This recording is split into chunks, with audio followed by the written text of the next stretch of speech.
चले गाइस, बहुत छोटा सा टॉपिक, रिफंड, एकदम छोटा सा अमेंडमेंट है, मैं बता दूं और फिर आगे चैप्टर देखेंगे, राइट। तो देखो ये क्या है, time limit for issue of refund 54(7) में दिया हुआ था।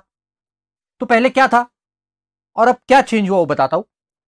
तो हम लोगों को रिफंड लेना है, एसएससी मैं हूं, मुझे रिफंड लेना है, तो मुझे डिपार्टमेंट को एप्लीकेशन करना पड़ता है, राइट। और उसका फिर एक एआरएन जनरेट होता है, application registration number, ARN generate होता है। तो मैंने एप्लीकेशन करने के बाद डिपार्टमेंट को विदिन 60 डेज मेरे रिफंड को प्रोसेस करना होता था। अच्छा सर, प्रोसेस करना मतलब क्या? ये रिफंड कंप्लीट तभी माना जाता है जब वो मेरे बैंक अकाउंट में क्रेडिट हो जाएगा। ध्यान से सुनना, जब वो मेरे बैंक अकाउंट में क्या हो जाएगा? क्रेडिट हो जाएगा।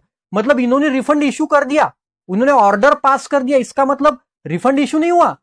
इन्होंने ऑर्डर पास करने के बाद जब वो मेरे अकाउंट में आएगा तब ऐसा माना जाएगा कि यस, अब आशीष को रिफंड इशू हो चुका है। तो ये कब करना पड़ता था? Within 60 days. अब इसमें क्या प्रॉब्लम होता था कि देखो विदिन 60 डेज अगर इन्होंने नहीं कर पाए तो इसके ऊपर डिपार्टमेंट को मुझे इंटरेस्ट भी पे करना पड़ता था। ऑफ कोर्स, जैसे हम लेट हो गए तो हमसे इंटरेस्ट लेते, तो उनसे अगर लेट हो गया रिफंड देने में तो वो लोग हमें इंटरेस्ट पे करते थे। तो ऐसे बहुत सारे लोगों को इनको इंटरेस्ट पे करना पड़ रहा था क्योंकि डिपार्टमेंट के ऑफिसर्स डिले कर रहे थे। तो फिर इन्होंने क्या किया, इंटर डिपार्टमेंटल एक सर्कुलर निकाल दिया, गवर्नमेंट ने एक सर्कुलर निकाल लिया 18 नवंबर को, इंटर डिपार्टमेंटल। और उसमें क्या बोल दिया गाइस, उन्होंने कहा कि आप 45 डेज में ही रिफंड ऑर्डर को प्रोसेस करो, रिफंड और पेमेंट ऑर्डर में प्रोसेस कर दो, सो दैट आपके पास जो 15 दिन अब बचेंगे वो 15 दिन में आराम से फिर वो पैसा बैंक अकाउंट में डिपॉजिट हो जाएगा। तो रिफंड का टाइम लिमिट उतना ही है 60 डेज, बट डिपार्टमेंट के ऑफिसर्स के लिए उन्होंने बोला कि आप ये सब जो प्रोसीजर है आपकी बैकएंड पे procedure, demand order, payment order, ये 45 दिनों में खत्म कर दो, सो दैट 15 दिन में फिर वो अमाउंट उसके बैंक अकाउंट में चले जाएगा। तो बस ये डिपार्टमेंट के ऑफिसर्स के लिए सर्कुलर है, राइट। तो देखो, any tax amount shall considered, अच्छा ऊपर पढ़ लेते, the proper officer shall issue the refund under subsection 5 within 60 days from the date of application, है ना, एप्लीकेशन से 60 दिन। अब देखो क्या, any tax shall be considered to have been refunded only when the amount is credited to the bank account of applicant. Refund तभी complete माना जाएगा जब वो एप्लीकेंट को मिल जाएगा उसके bank account. Accordingly all the tax authority are advise to issue, tax authorities को देखो अपने लिए नहीं है, उनके लिए सैंक्शन ऑर्डर और पेमेंट ऑर्डर, दोनों सैंक्शन और payment order within 45 days of the date of generation of ARN, so that the disbursement will complete within 60 days. So that आप 45 दिन में आपका कार्यक्रम कर लो, ऑर्डर निकाल लो, तो ताकि 60 दिन के अंदर अंदर उसके बैंक अकाउंट में, एसएससी के बैंक अकाउंट में वो क्रेडिट हो। ओके, 54(8) में कोई चेंज नहीं, फिर 54(8)A आया एक, बहुत सिंपल, इसमें कुछ खास नहीं, मैं बता देता हूं। देखो, अब जब हमें रिफंड एप्लीकेशन करते थे गाइस, तो ये रिफंड एप्लीकेशन करते समय हमने CGST का भी रिफंड मांगा, SGST का भी रिफंड मांगा। तो CGST वाले ऑफिसर ने पूरा उसका कैलकुलेशन कर लिया और CGST का उसने पेपर देख लिए, इनवॉइसेस देख लिए, क्रेडिट नोट्स देख लिए, सब देख लिए और हमें रिफंड ग्रांट कर दिया। अब सेम प्रोसीजर SGST वाले ऑफिसर भी कर रहे थे या UTGST वाले भी कर रहे थे। उनका कहना था कि हमारा रिफंड सेपरेट है। अरे ऐसे कैसे होगा भाई, आपका वन नेशन वन टैक्स है। तो एक CGST वालों ने रिफंड इशू किया तो मेरे लिए, मेरे एसएससी के सेम पेपर तो SGST और UTGST के लिए भी है, तो वो ऑफिसर ने भी इसको रिफंड को ग्रांट कर देना चाहिए था। तो इसलिए उन्होंने बोला, पहले ऐसा नहीं था, तो उन्होंने अब बोला कि अगर CGST ऑफिसर ने रिफंड ग्रांट किया, मतलब उसने सब पेपर चेक कर ली, तो फिर ऐसा माना जाएगा कि वो SGST के लिए भी है और SGST का भी रिफंड इशू करना पड़ेगा, या वाइस वर्सा, SGST वाले ने किया चेक तो CGST के लिए वो रिफंड माना जाए।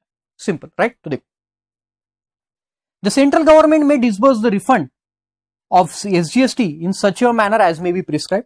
तो 8A इंसर्ट हुआ, देखो, separate disbursement of refund amount of different taxes separate by the different tax authorities, CGST, IGST, compensation levy by central government, है ना, ये तीनों सेंट्रल के, CGST, IGST और कंपेंसेशन सेस।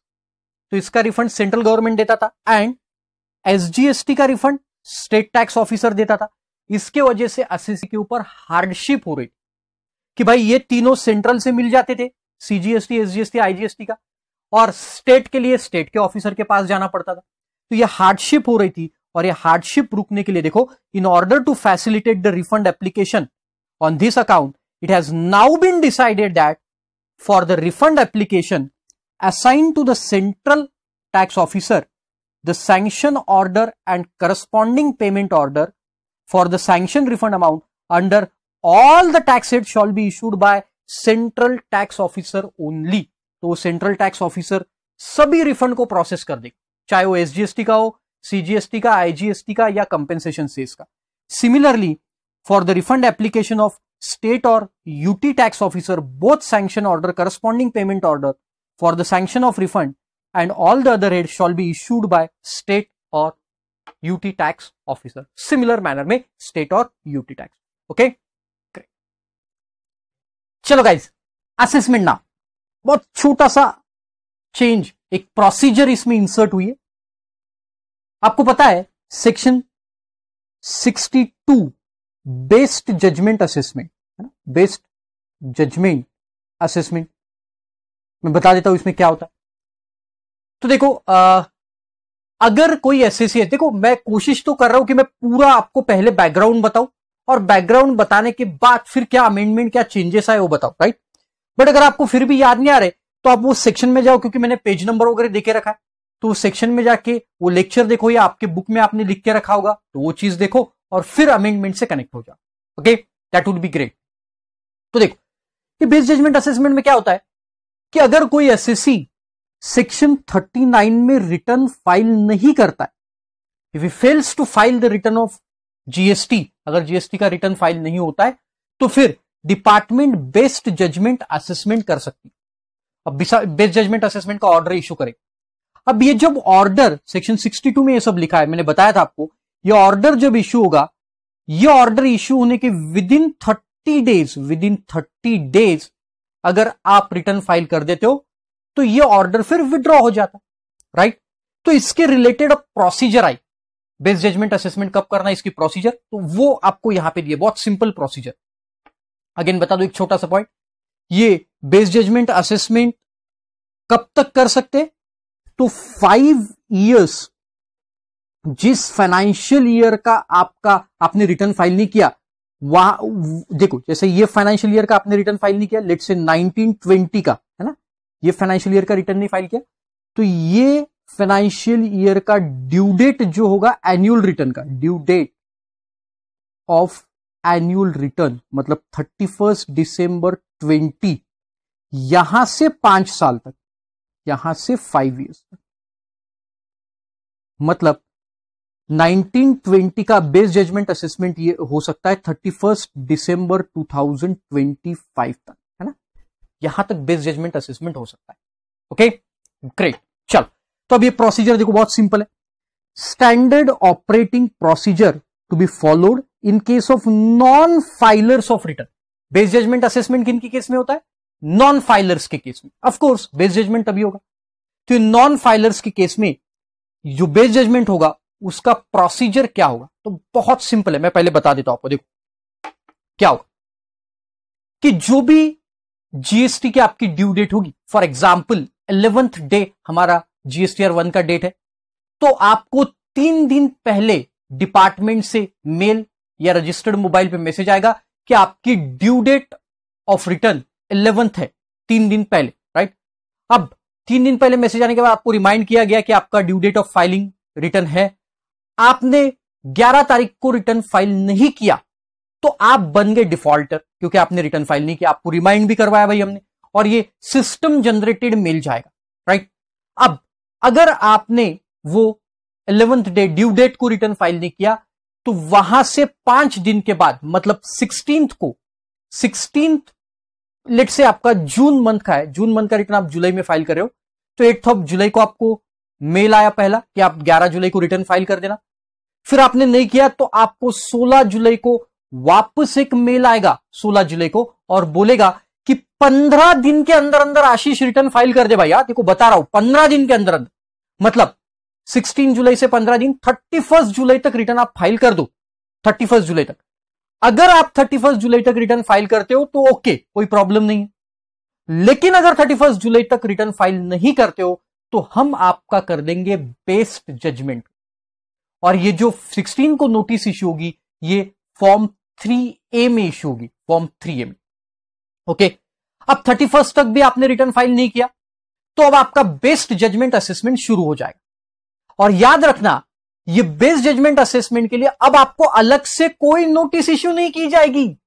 ऐसा माना जाएगा कि आपको जो 16th को नोटिस इश्यू की थी वही बेस्ड जजमेंट के लिए, आपको अलग से कोई नोटिस इश्यू नहीं किया जाए। तो भाई 3 दिन पहले रिमाइंडर दे रहे, ड्यू डेट के बाद 5 दिन हम रुक रहे, फिर उसके बाद 3A में नोटिस दे रहे कि 15 दिन के अंदर फाइल करो, फिर भी आप कंप्लाई नहीं कर रहे हो, तो फिर उसके बाद हम बेस्ड जजमेंट करेंगे। और वो बेस्ड जजमेंट में हम सब रिकॉर्ड यूज करेंगे, आपके पास्ट रिटर्न, जो पुराने रिटर्न्स आपने फाइल किए उसमें क्या सेल था, वही सेल हम बेस्ड जजमेंट के लिए, वो हिसाब से हम सेल बेस्ड जजमेंट के लिए यूज करेंगे। राइट, GSTR 2A देखेंगे आपके, और ये सब चीजें देख के फिर आपका बेस्ड जजमेंट असेसमेंट कर डालें। राइट, एक बार आपका बेस्ड जजमेंट असेसमेंट अब हो गया तो जिस दिन बेस्ड जजमेंट का ऑर्डर आपको मिल गया वहां से 30 डेज और एक अपॉर्चुनिटी दे रहे, देखो और एक अपॉर्चुनिटी, वहां से 30 डेज के अंदर अंदर रिटर्न भर डालो, करेक्ट रिटर्न भरो और टैक्स भर दो 30 डेज के अंदर from based judgement assessment order, छोड़ देंगे हम आपको। लेकिन अगर आप वो नहीं करते हो तो फिर हम आपसे रिकवरी प्रोसीडिंग भी शुरू कर देंगे। तो बेस्ड जजमेंट ऑर्डर के 30 डेज के अंदर अंदर आपने अगर रिटर्न भर दिया, करेक्ट रिटर्न, करेक्ट क्लेम भर कर दिया, तो वो ऑर्डर हम विड्रॉ भी कर लेंगे, वो भी पावर हमारे पास है, वो ऑर्डर को हम विड्रॉ कर लेंगे। लेकिन अगर आप नहीं कर रहे हो तो फिर तो हम रिकवरी प्रोसीडिंग शुरू करें। देखो पूरा वो जो मैंने बताया वो लिखा है, देखो, following guidelines are hereby prescribe to ensure the uniformity in implementation of the provision across the field formation. तो सब यूनिफॉर्मिटी आना चाहिए, तो सबको एक साथ मिल जाएगा 3 दिन पहले। देखो, preferably a system generated message to be sent to all the registered person 3 days before the due date to nudge them about the filing of return for the tax period by the due date। आपकी due date आ रही है भाई, 3 दिन पहले हम message भेज रहा। Once the due date of furnishing return under 39 is over, अब ये ओवर हो गई, then the system generated mail or message would be sent to all the defaulters immediately after the due date to the effect that the said registered person has not furnished his return for the tax period। एक बार आपकी due date चलेगी 11 तारीख की मान के चलो, तो आपको मेल और मैसेज आ जाएगा कि आपने रिटर्न फाइल नहीं किया। ध्यान दो भाई, आपने रिटर्न फाइल नहीं किया। अच्छा, ये मैसेज मान के चलो कंपनी है तो फिर उसके डायरेक्टर्स को जाएगा, पार्टनरशिप फर्म है तो उनके पार्टनर्स को जाएगा। तो दिया है, देखो, द सेड मेल और message is send to the authorized signatory, it's as well as proprietor, partner, director, karta, ये सबको जाएगा कि आपकी कंपनी डिफॉल्ट में है क्योंकि उन्होंने रिटर्न नहीं भरा। अब 5 दिन बाद देखो क्या होता है। 5 days after the due date of furnishing the return, a notice in form GSTR 3A, है ना, GSTR 3A में नोटिस जाएगी आपको, shall be issued electronically to such a registered person who fails to furnish the return under section 39, requiring them to furnish the return within 15 days। 15 दिन का और समय देंगे साहब। 16 जुलाई को, जून महीने का रिटर्न फाइल नहीं किया तो 16 जुलाई को आपको नोटिस मिली 5 दिन बाद कि 31 तक 15 दिन के अंदर अंदर नोटिस रिटर्न फाइल करो। अब देखो, आप इतने नालायक हो कि वो भी आपने मिस कर दिया, तो देखो अब क्या होता है। In case the said return is still not filed within 15 days from the said notice, the proper officer may assess the tax liability under section 62 best judgement वाला to the best of his judgment, taking into account all the relevant material available or which has been gathered, would issue would issue the वो पूरा material assessee के regarding पूरा material collect करेगा और फिर एक assessment order issue करेगा। The proper officer would be then required to upload the summary thereof. Proper officer वो ऑर्डर की समरी अपलोड कर देगा उसके लॉगिन पोर्टल पे। नो सेपरेट, देखो मैंने बोला था, no separate notice is required to be issued for the based judgement under this section, and in case the failure to file the return in 15 days of the issuance of 3A, base judgement assessment order issued without any further communication. बहुत chance दे दिया भाई आपको, 3 दिन पहले बताया, फिर 11 तारीख को इमीडिएट डेट होने के बाद आपको मैसेज भेजा, 5 दिन के बाद आपको नोटिस भेजी कि 15 दिन तक फाइल करो। इतना सब चांस देने के बाद अब आपको बेस जजमेंट का हम कोई नोटिस नहीं देंगे, राइट। और बेस जजमेंट के लिए इंफॉर्मेशन कहां से कलेक्ट करेंगे, देखो, for the purpose of assessment of tax liability under section 62, मतलब बेस्ड जजमेंट, उसका लाइबिलिटी असेस करने के लिए, द प्रॉपर ऑफिसर में taken into account a forward supplies available in the statement under section 30, मतलब जीएसटीआर 1 का डिटेल यूज करेंगे, form 2A GSTR 2A, purchases कितने की, ई वे बिल, ये पूरी इंफॉर्मेशन यूज करके आपकी लाइबिलिटी कैलकुलेट करें बेस जजमेंट, राइट। और देखो पॉइंट, अब 30 दिन के अंदर बेस जजमेंट के 30 दिन के अंदर आप वैलिड रिटर्न फाइल कर दो, मतलब करेक्ट, वैलिड मतलब करेक्ट रिटर्न फाइल कर दो, ऑर्डर विड्रॉ हो जाएगा। तो देखो, in case the defaulter furnishes the valid return within 30 days of the date of assessment order, the said assessment order shall deem to have been withdrawal in terms of provision 2, withdrawn कर दो वहां पे, in terms of provision of 2 of section 62, however if return remains unfurnished with in 30 days of issuance of order, then recovery proceeding चालू हो जाएगी फिर 78 और 70। Simple, right, इतना सिंपल, सब मैंने आपको पहले ही बता दिया। देन अबाउट जनरल गाइडलाइंस में be followed by the officer in case of non filing of the return, general guidelines follow होगी।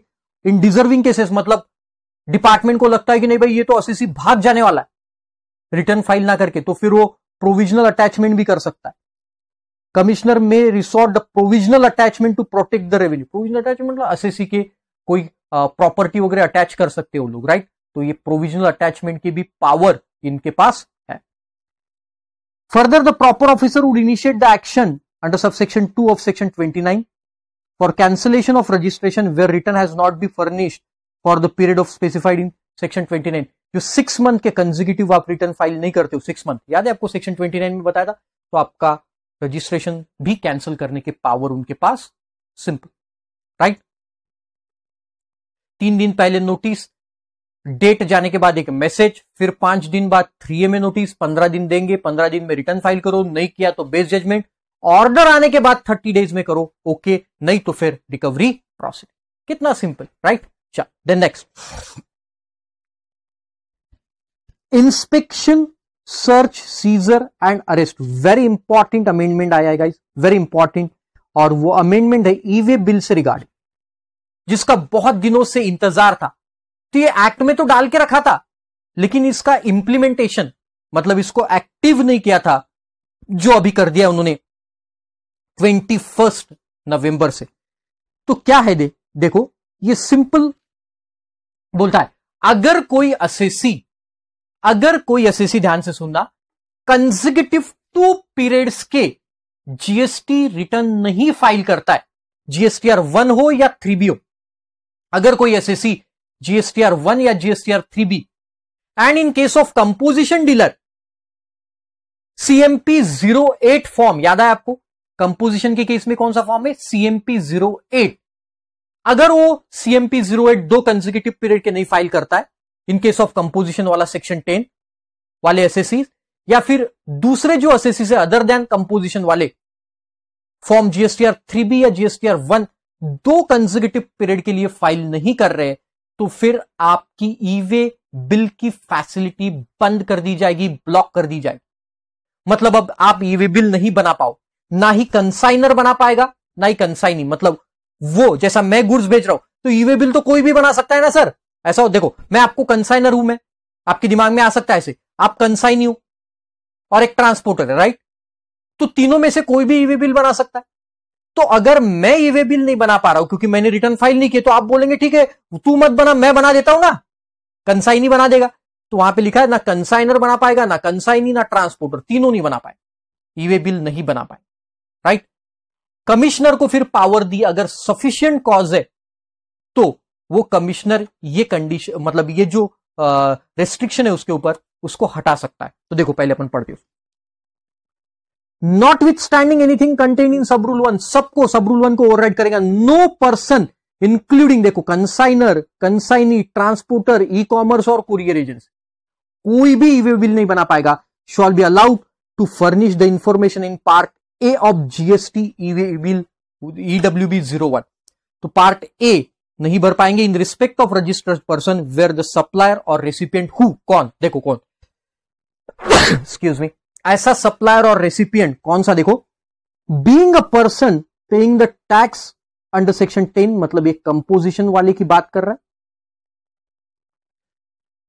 और अवेलिंग द बेनिफिट 2/19 मतलब सर्विस वाले, has not furnished the statement in CMP 08 for 2 consecutive quarters, क्योंकि इनको quarterly return है, तो 2 consecutive quarter का इन्होंने अगर रिटर्न नहीं डाला तो, या फिर being a person other then in clause A, मतलब कंपोजिशन वालों को छोड़ के, has not furnish the return for consecutive period of 2 months, other than composition वाले मंथली वाले दो महीने अगर नहीं रिटर्न फाइल करते, या फिर being a person other then in clause A has not furnish the statement of outward supply, मतलब GSTR 1 फाइल नहीं किया आउटवर्ड सप्लाई का स्टेटमेंट फॉर 2 months और क्वार्टरली, ये क्वार्टरली या मंथ, ये 3B की बात कर रहा है, और ये GSTR 1। तो GSTR 1 और 3B अदर देन कंपोजिशन वाले भरते, राइट। तो कंपोजिशन पर्सन अगर CMP 08 2 क्वार्टर का नहीं भर रहे, या अदर देन कंपोजिशन वाले 3B 2 पीरियड का नहीं भर रहे, या फिर GSTR 1 दोनों में से कोई भी, GSTR 1 या 3B दोनों में से कोई भी अगर 2 पीरियड 2 मंथ या क्वार्टर का नहीं भरेंगे, तो फिर क्या होगा, देखो उनकी facility E part A of EWB 101 की निकाल ली जाएगी। मतलब अब वो गुड्स 50,000 के ऊपर ट्रांसपोर्ट नहीं कर पाए। बहुत खतरनाक चीज है प्रैक्टिकल लाइफ में। अभी तो आप बस सुन रहे हो, प्रैक्टिकल लाइफ में इसका इंपैक्ट बहुत भारी।